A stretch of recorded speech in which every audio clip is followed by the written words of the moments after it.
Thank you for joining us for another Hagley History Hangout. My name is Gregory Hargreaves, Assistant Director of the Center for the History of Business, Technology, and Society at the Hagley Museum and Library in Wilmington, Delaware. Now, during these history hangouts, we like to bring you some of the great work being done by scholars who have received support from the Hagley Center in the form of research and fellowships and grants of different kinds. One such scholar joins me today. Juanjuan Peng is Associate Professor of History at Georgia Southern University. Professor Peng, thank you for joining me. Thank you for having me. Thank you. Oh, you're welcome. Let's start by painting with broad strokes, so to speak. What is it you were researching and writing about? I'm currently just start a new project about DuPont's business in China from the late 1940s to the early 1950s. And I try to find out when and how and why did DuPont close their Shanghai headquarters and move to Hong Kong. And then soon they decided to close their Hong Kong office and entirely withdraw from the China market. So I'm looking at this crucial moment in Chinese business economic history and the years right before 1949 and after 1949 to see what kind of major transformation it experienced, and what's the personal experience of those entrepreneurs, those managers in China, and both the foreign ones and the Chinese one, and trying to understand how the changing political environment, how the changing economic policy in China, and also the changing geopolitical environment in the globe shaped their personal experience and also shape the fate of their business. And that's what I'm doing now. And currently, I only focus on the late 1940s and the 1950s, and most likely that's going to lead to an article, a research article. And I'm hoping that maybe in the future I can expand the project into a book. And I'm still looking. I hope I can find more material, archive material, or maybe chances to do interview and to understand how DuPont business returned to China a couple of decades later in the 1980s, and when China reopened up, when there's the economic reform started, and the change in business environment in China, and also the changed China-U.S. relations urged the business to return to the China market. And I think if I can put the two stories together, it's going to be very interesting. And also it helps us to understand the Chinese business development in the long 20th century, help us to understand the changing China-U.S. relations, especially economic relations. But this obviously involved the political diplomatic relations during this longer time span, and I think that's going to be a great book project. But currently I just got started, and I got some great archive material from Hagley, thanks to the Hagley funding, and I'm still working to see if I can get some breakthrough about the later time period. Mm-hmm. Well, what was DuPont doing in China in the 1940s? They sell stuff. They sell dye stuff, and they started with indigo, the blue dyes, and later on they expanded to other colors like black, but they also extended to some other chemical products like rubber, but mostly dye stuff. Dye stuff sold to textile industry that helps to that used to dye cotton clothes, and mostly used by dyers, and that's they. In another word, they were like a trading firm. They don't have, despite the fact DuPont is a manufacturer, but in China, they don't have any manufacturing facility, and they do have a lab.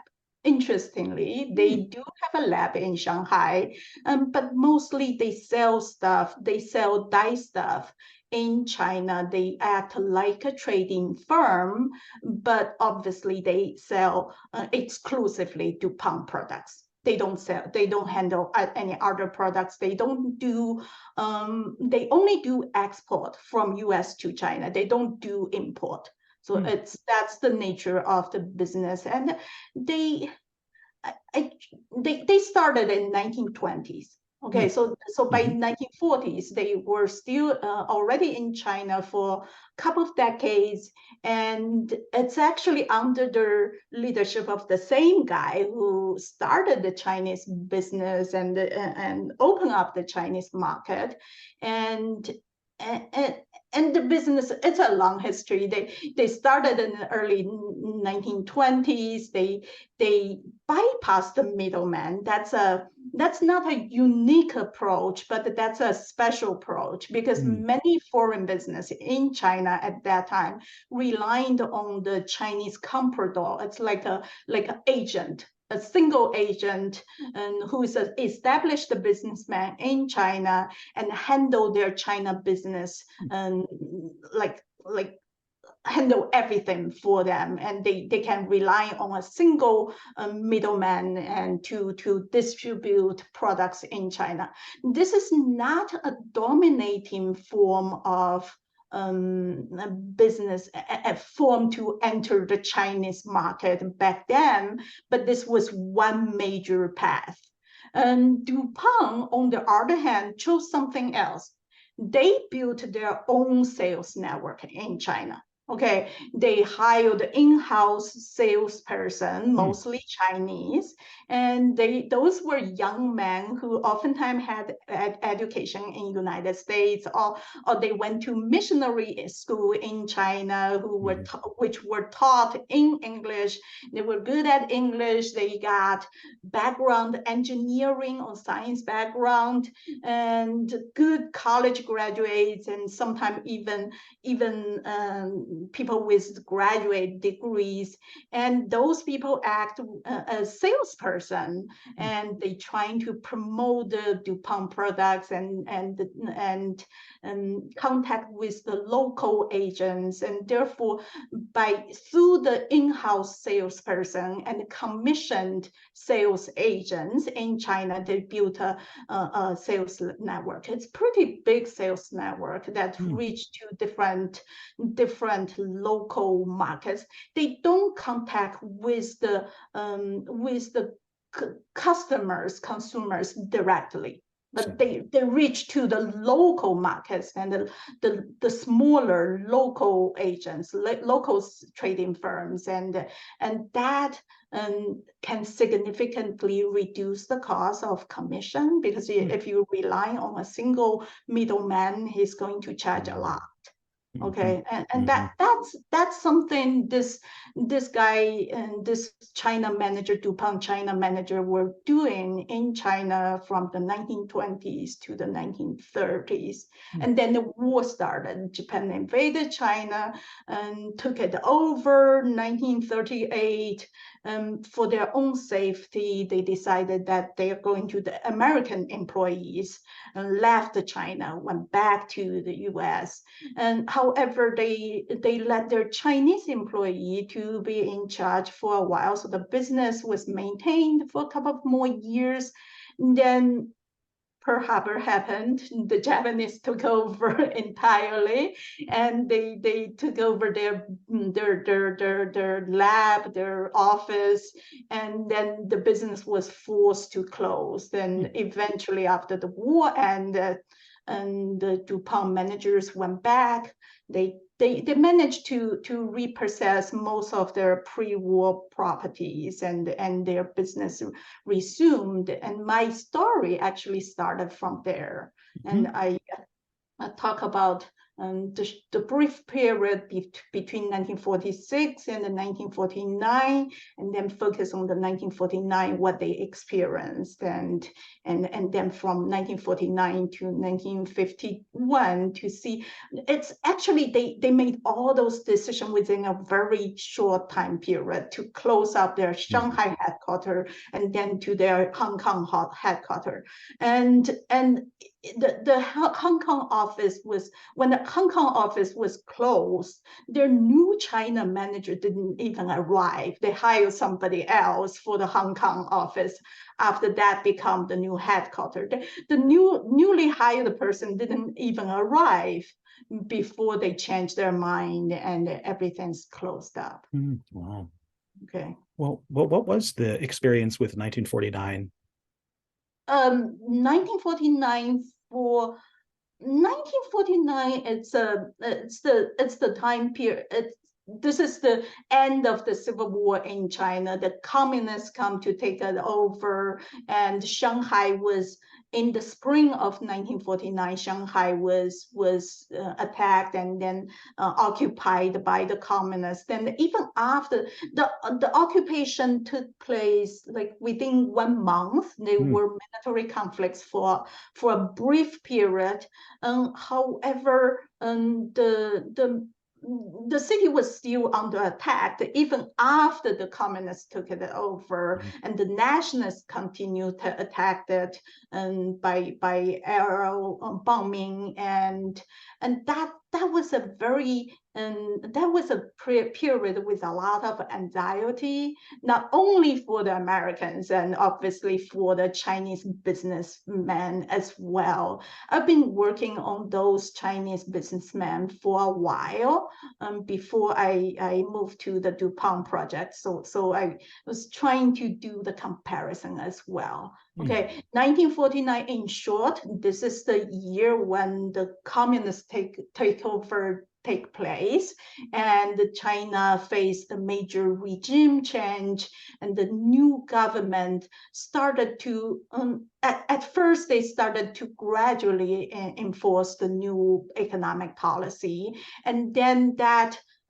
transformation was accelerated from 1952. So there was a sudden change of policy after 1952, and then they start to nationalize the private business, and this is what they call the socialist transition. Everything become a socialist economy, and then the planned economy replaced the market economy. Everything has been changed dramatically after the early 1950s, and if that's the change you are asking. And so it obviously made the DuPont Company radically reconsider their involvement in the country. Is that right?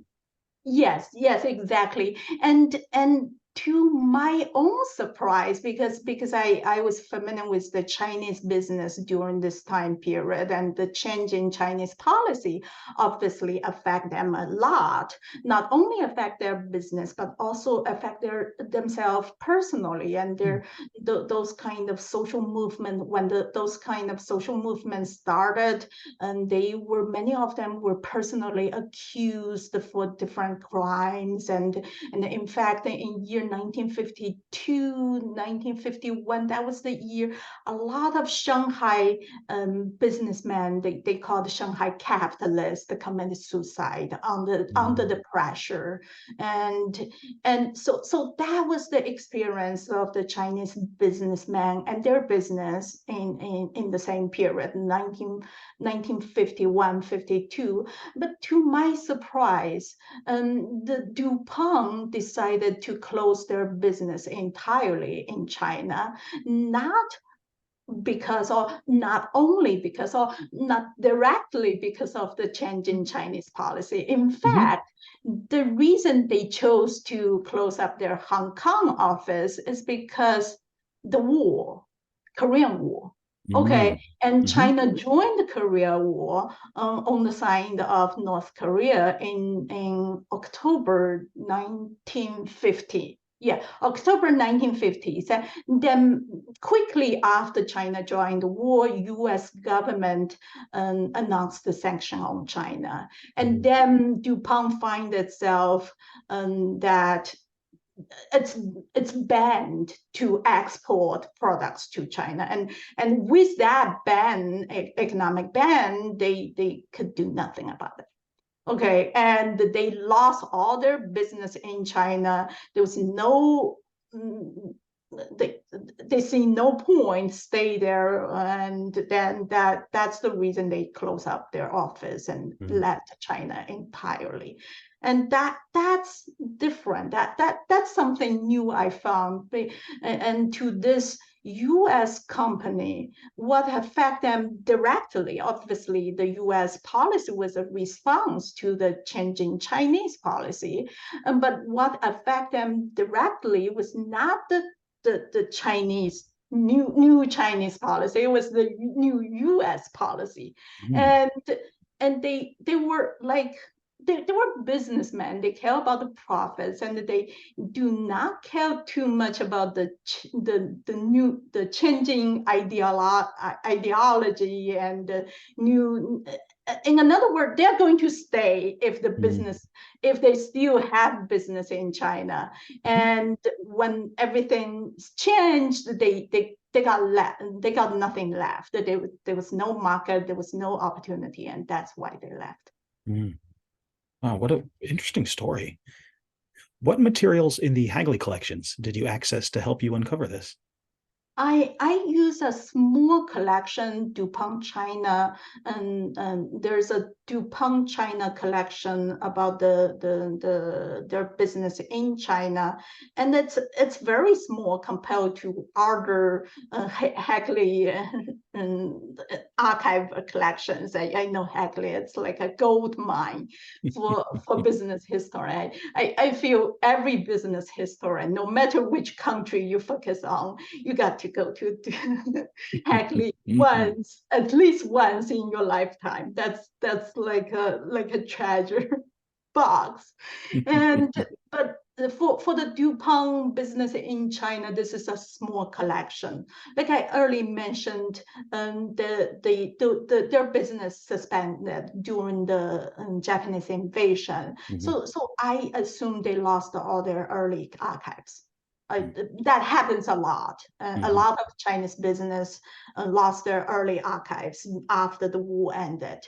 And and then the archives includes mostly post-war material after 1946. Actually, 1946 is the year their DuPont managers returned to China.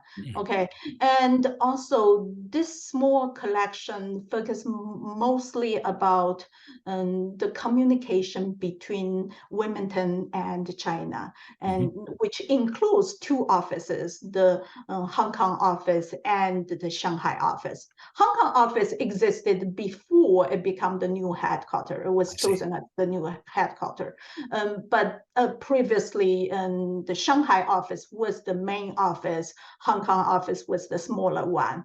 And then their communication between their managers in those two offices and their supervisors in the headquarters, and that's the majority of the archives about, and they were mostly in the form of letters, business letter.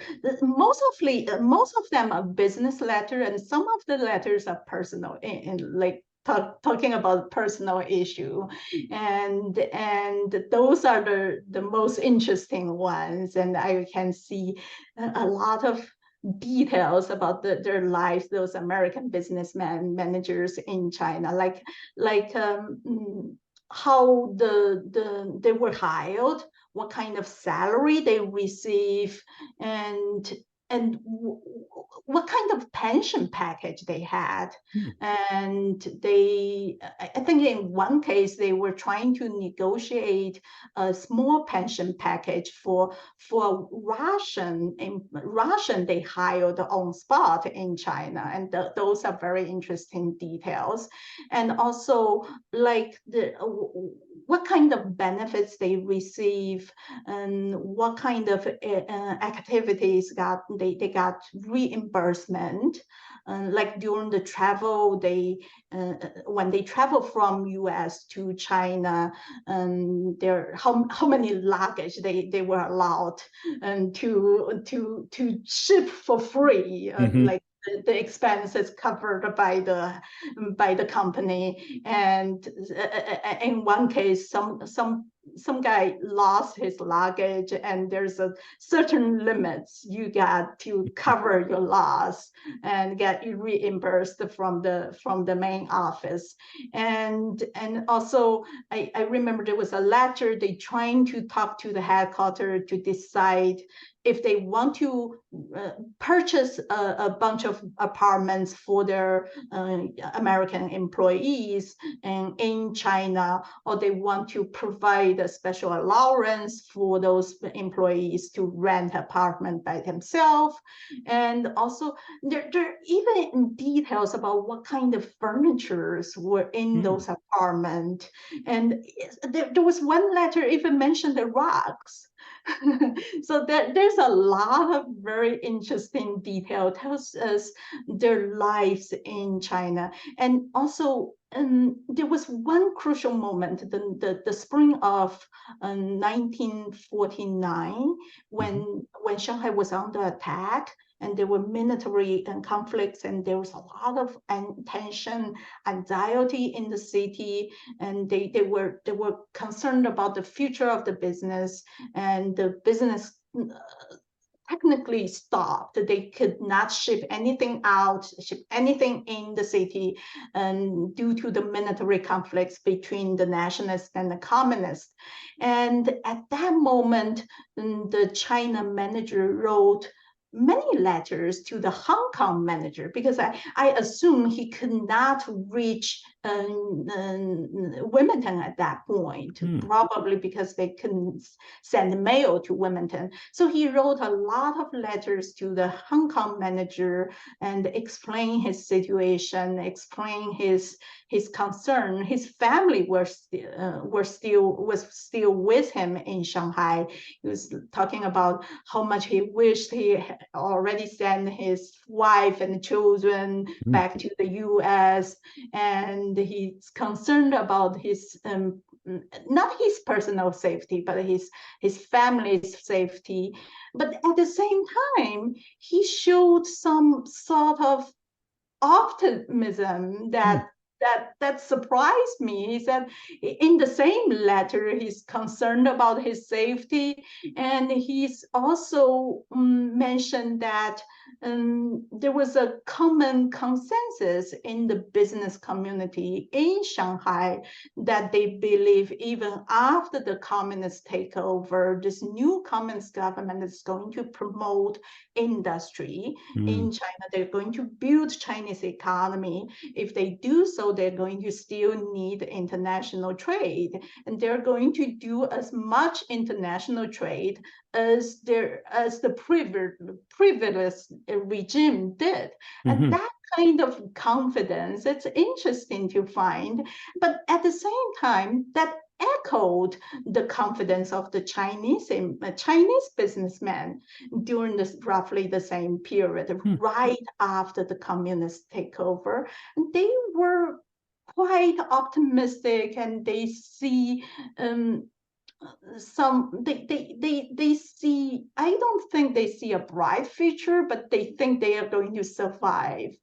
And the logic behind this, at least for the Chinese managers, Chinese businessmen, was like, we survived the Japanese occupation, and those were the Japanese. And the new government that's run by the Chinese, how bad it can be. And that kind of optimism, it's shared through the entire business community, but things gradually changed after that. That's fascinating. There seem to be a lot of unexpected twists in this story.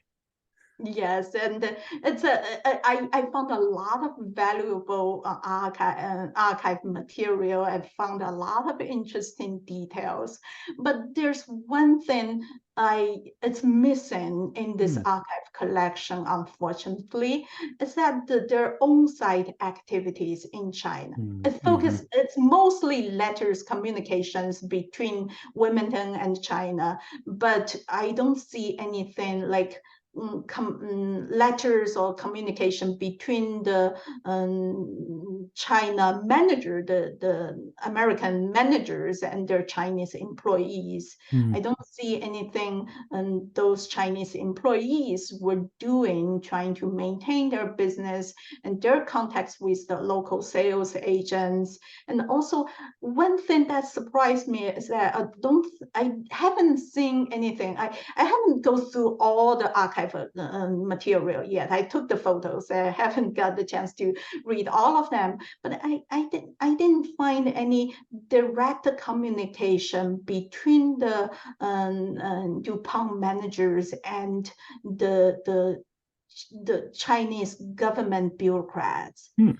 I think in a chaotic environment like this, like in a situation when they face major political changes, they I assume they're going to approach somebody who know the person in the new communist government, and I assume they would want to make this direct contact with somebody who's going to be in charge and get a sense what's going to happen. But I didn't see that. That surprised me. The DuPont managers relying a lot on their communication with the other foreigners, other foreign diplomats, mostly American diplomats in Shanghai for their information, but they did not have direct contact with the Chinese government officials, and that surprised me. And by contrast, a lot of Chinese businessmen at that time, especially the so-called industrialists, who's the one who invested in industrial firms, and they were actually approached by the communist government. And the communist government would send people and that they believe can be trusted by the so-called capitalists and persuade them to stay in China to contribute to the development of the economy of this new government. But that kind of communication is missing in this American story. I don't know that maybe that specific letters were missing, or maybe I haven't reached that part yet, but I didn't find that.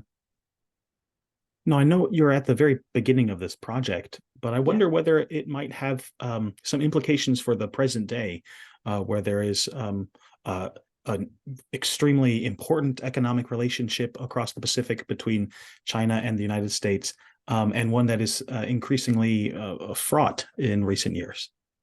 Yeah, and that's actually the reason I'm interested in this project.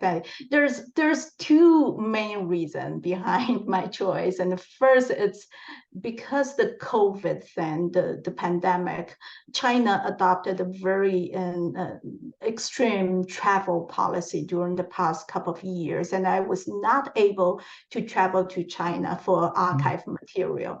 So I felt I was trapped here. I need to do something, and I figure I'll do something about American business, American investment in China, so I can have easy access to archives, and I don't have to travel to China. I can write something based on what I got here. Okay, so that was a simple reason. And also I have been interested in the 1950s, early 1950s for a while, and I know what the Chinese businessmen experienced. I want to do a comparison. Okay, and another reason is what you just mentioned, the changing geopolitical environment, the deteriorating US-China relations.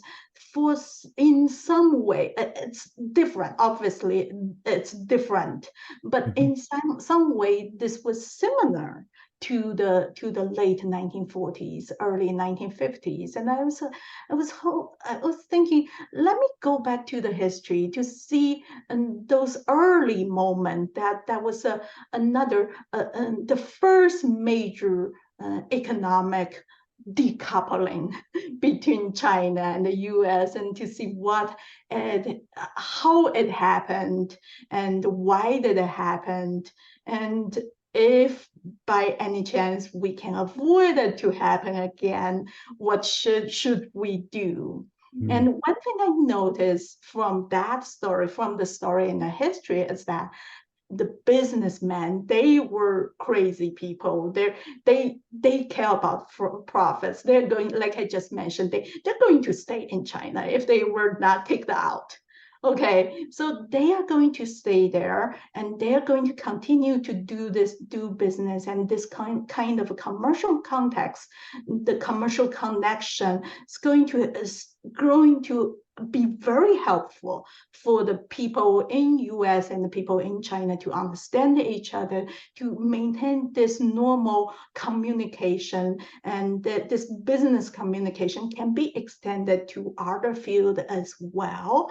And this is always a good thing, and they are making contribution. We should support them. I'm a historian, but I think we should support the business community. They're going to do their job unless something extraordinary is going to happen, like a war.